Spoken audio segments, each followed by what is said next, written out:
was once asked if I was given a magic wand that could erase my chronic illness, would I want to use it? However, by doing so, it would also erase all of the people, experiences, gain perspective, and strength that have come with living such a life. My answer might surprise you. I would not wave that magic wand. I would not want to turn back time. In fact, I am so very thankful for all that I've learned along the way.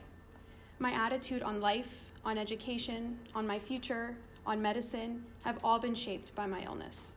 So while I would quite honestly give up all the years spent in hospitals, millions of pills, many surgeries and procedures, countless days spent in bed, and buckets of blood, sweat, and tears, I would not give up what all that has taught me.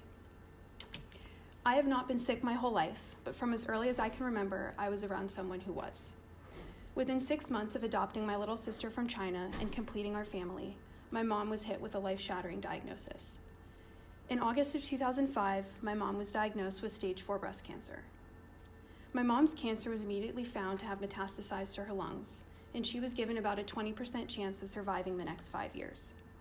Her 3-year battle was filled with more ups than downs, but living with stage 4 cancer is often a losing battle. On October 12, 2008, my mom passed away. Losing my mom has definitely influenced my passion for medicine and my interest in oncology. I've been fortunate enough to stay in contact with my mom's oncologist to this day, a bond that means a lot to me, especially as I grow older and my risk for developing breast cancer increases. My medical story begins in 2013 when I was suddenly diagnosed with asthma. I've been active my whole life, playing soccer, softball, and then competitively indoor rock climbing. I went from a perfectly healthy teenager to stumping doctors left and right when my asthma became difficult to manage. However, my asthma never stopped me from training 20 hours a week at the climbing gym and competing on a national level, but it was a constant mix of suffering and stability. 2016 started with a diagnosis of latent tuberculosis that turned my world upside down. At 16, I was forced to grapple with the idea that I was exposed to TB and that I had this deadly bacteria inside of me that could turn into an active disease if not treated. So I spent 9 grueling months taking high-dose antibiotics to kill a dormant infection that posed no immediate risk to me. Nearly all my days were spent with a high fever and extreme nausea as I came down with vicious side effects that seemed to have no end. 2016 brought some of the hardest days of my life, but I formed some of the strongest relationships with my care team during that time. In 2017, I faced yet another large challenge. All of my harsh side effects from my TB treatment were still lingering, which led me to believe that these side effects were actually symptoms of an underlying disease. I was still extremely fatigued. I was still very nauseous with no appetite. I was dizzy and weak and had little to no energy and couldn't focus on my schoolwork.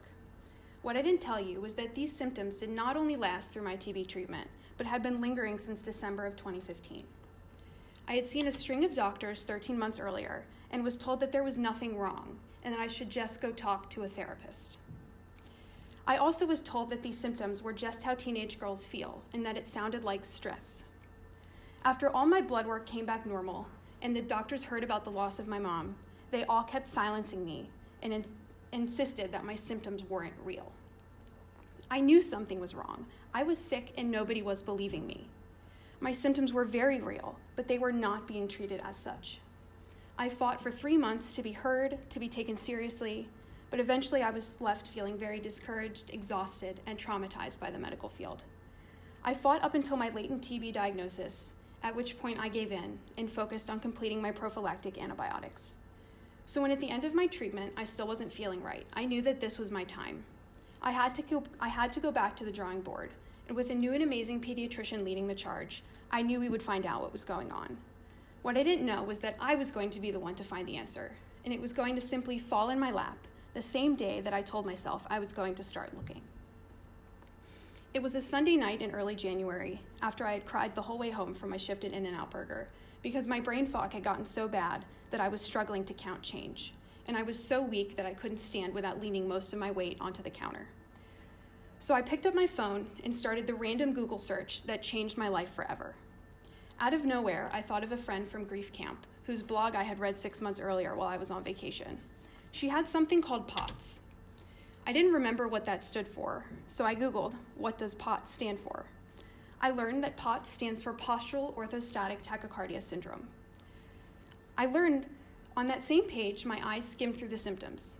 dizziness upon standing, fatigue, brain fog, lack of energy, headaches, nausea, loss of appetite, blurred vision, tachycardia, heart palpitations, shakiness, insomnia, the list went on. I remember making a mental checklist of all the symptoms, and when I checked off each one, I couldn't believe my eyes. In fact, I was not matching my symptoms to this list, but rather my symptoms were being laid out right in front of my eyes. The realistic part of my brain told me that this was ridiculous, and there was no way that I had just diagnosed myself. But at the same time, I couldn't ignore my intuition and how much these puzzle pieces fit perfectly in place. I anxiously awaited my appointment with Dr. Pertz, my pediatrician, because after all, I needed to actually run this by a doctor. If there was anybody I trusted to bring this finding to, it would most definitely be her. She seemed slightly skeptical at first, but I could tell that her wheels were turning, and that she was coming to the same realization as I, that we finally found the missing piece. She then asked me how I thought we should test this hypothesis, and I told her that I needed to see Dr. McCanta, a cardiologist at CHOC who specializes in POTS. 2 days later, I saw Dr. McCanta for the first time, and he confirmed my diagnosis. That is how I was diagnosed with POTS. I am a living testament to the power of self-advocacy in medicine, because if I did not stand up and use my voice, who knows how, when, or even if I would have ever been diagnosed. POTS is a form of dysautonomia, an umbrella term used to describe a dysfunction of the autonomic nervous system. Your ANS controls involuntary functions like heart rate, body temperature, digestion, dilation of blood vessels, and your fight or flight response, just to name a few. Patients with POTS have trouble regulating all of the things I just listed, but the biggest indicator of POTS is dizziness and fainting upon standing. When a normal person stands up, their body is able to pump the blood from their lower extremities up to their brain in the appropriate amount of time.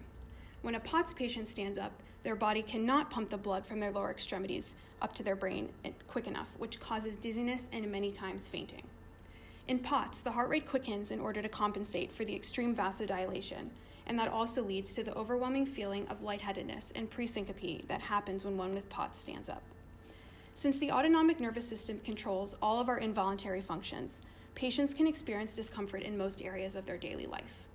Some patients are fully functional and are able to control their condition with lifestyle modifications, like extra fluid and salt intake and consistent exercise, while others are bed-bound, faint multiple times a day, and are reliant on feeding tubes for nutrition due to the significant GI dysfunction that can often accompany POTS. The cause of POTS is not simple, and in fact is one of the reasons that this condition is widely misunderstood and so frequently misdiagnosed. There is no one definitive cause for POTS. Rather, it can be broken down into different subtypes, meaning it can be a primary condition or most commonly occur as a condition secondary to another illness. POTS is often seen in teenagers after any major trauma. That means that can occur post-virally, like after mono, or even after a surgery, accident, or major injury, such as a concussion. My team suspects that my POTS was triggered by a knee surgery I had in 2015, which led to a period of rapid deconditioning. After surgery, I was in physical therapy learning how to walk again and not climbing over 20 hours a week. This trauma to my body, along with my overall susceptibility, most definitely made my body prone to developing POTS. According to Dysautonomia International, it takes the average POTS patient 4 years to get diagnosed. I thought my 13th month fight was ridiculous, so this makes me sick to my stomach, because this should not be the reality. There is no blood test, imaging test, or quick physical exam that will point to a POTS diagnosis. The only way to make the diagnosis is to listen to the symptoms and order a tilt table test. A clinical diagnosis of POTS is made when there is a heart rate increase of over 30 beats per minute when going from lying to standing. My tilt table showed a heart rate increase of well over 50 beats per minute. The observation that I've made about some doctors today is that if the answer is not in front of their face or something they haven't experienced for themselves, they are not interested in being a detective. If the labs are normal, the patient must be fine, right? Well, that is so far from the truth, and that mentality is the reason that patients with POTS often slip through the cracks. So here's my explanation as to why it takes patients like me so long to get diagnosed. Remember how I said that I was told to just see a therapist? Well, unfortunately, POTS symptoms are often mistaken for anxiety or depression, and that is why many doctors pass us off. You would be surprised to know how much gender bias there is in the medical diagnosis and treatment of adolescent girls, because 80% of POTS patients are female, yet we are rarely taken seriously when seeking help for chronic and debilitating symptoms. I was a medical mystery with a condition that affects 1 in 100 teenagers in this country. I am a teenager with a common medical condition that is so misunderstood and so widely unknown. Here's the problem. POTS is not taught at medical school, it is rarely seen during residency, and it is not in any textbook anywhere. So unfortunately, the only doctors that can help are ones that have educated themselves or ones that have learned about POTS from their patients. So this is where patients like me come in. If you told me 2 years ago that I would be standing up in front of a group of peers advocating about my chronic illness, I would have thought you were crazy. You see, things like this used to be well outside my comfort zone, but my adversity has given me one hell of a voice. I used to be a very timid and shy child, one that didn't even like to order my own meal at a restaurant. Now at 18, I am calling doctors and hospitals all around the country to get a hold of my providers. I am constantly filling prescriptions and scheduling appointments and procedures.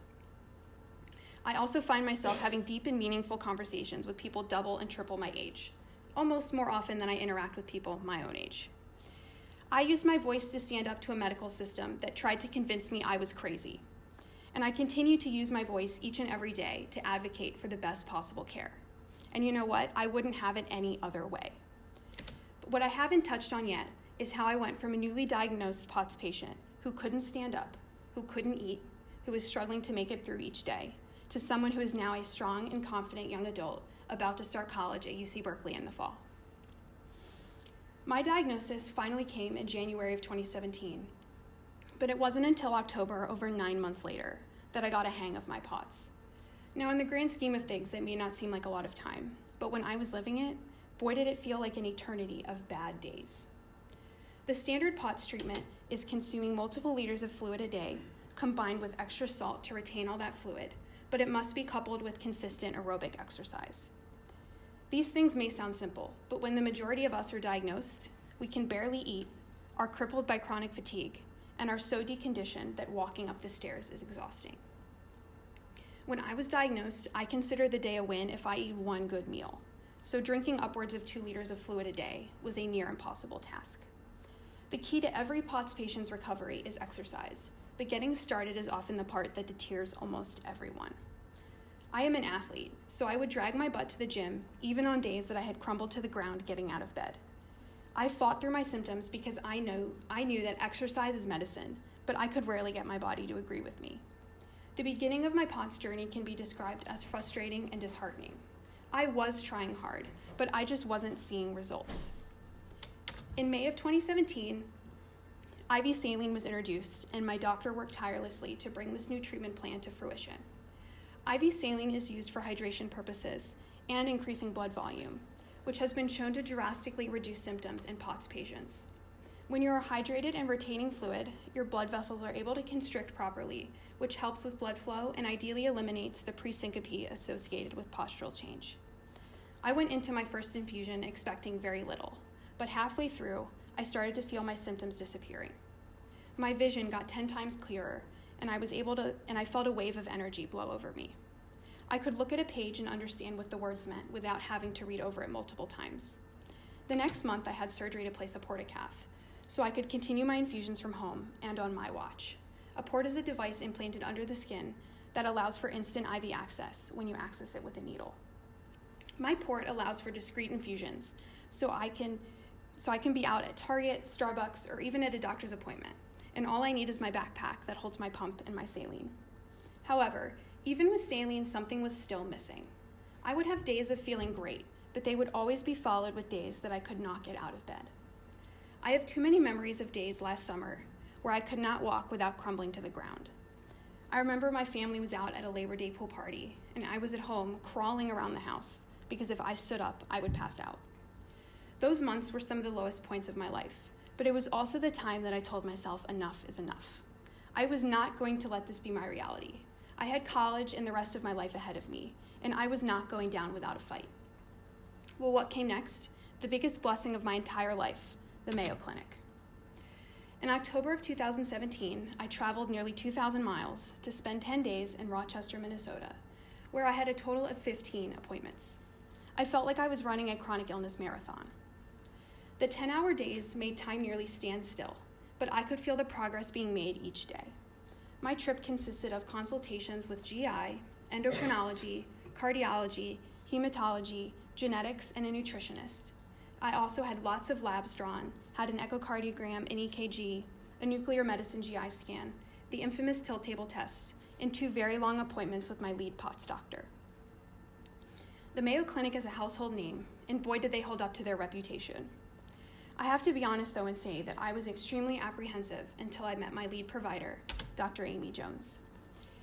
I spent over 3 hours with Dr. Jones on that first day, and even thinking back to that appointment, I can't help but let out a huge smile, because that was the start of something huge. Not only was I heard, but I felt supported, I felt loved, I felt for the first time that I was going to overcome this, and that I was in front of the people that were going to help me do that. Dr. Jones did something exceptional for me that day, which I will carry with me for the rest of my life. I need to add that 6 months earlier, I felt physically violated by a physician who did an unwarranted breast exam without my consent. That incident had left me extremely anxious around all physicians, even those I had known for years. I would panic anytime a doctor needed to touch me, and it created a very unhealthy anger toward that one physician and what he did. When Dr. Jones had me change into a gown so she could do a physical exam, the panic set in, and I was shaking so bad that I could barely sit still. She immediately noticed my uneasiness, and I told her what had happened 6 months earlier. I could tell she felt extremely saddened by my traumatizing incident, because what happened to me should never happen to anyone. She then asked me what she could do to make this easier. She cared so much that she was willing to conduct the slowest physical exam in history, if that was going to make me at ease. I told her that I trusted her and that I sincerely respected her compassion and understanding. She carefully explained everything she was doing before she touched me, and I was at peace knowing she knew why I was so uncomfortable. It is doctors like Dr. Jones that are changing lives every single day without prescribing any medication. What I learned at the Mayo Clinic was that as horrible as I felt, I was one of the lucky ones.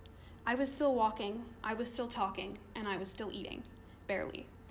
Apparently those things are hard to come by in many teenagers with POTS. I went to Mayo confused and exhausted as to why I was running in circles, but it was there that I was being applauded for advocating for myself, mundane things that I often forget I do. So what changed? Well, I kept going. Each day, good or bad, I stood up and put 110% effort into every aspect of my health. I kept track of everything I ate, everything I drank, every time I exercised, every infusion, and every medication change.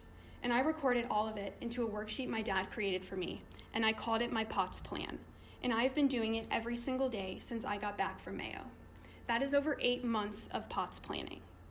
I found that by holding myself accountable, I was working harder and getting discouraged less.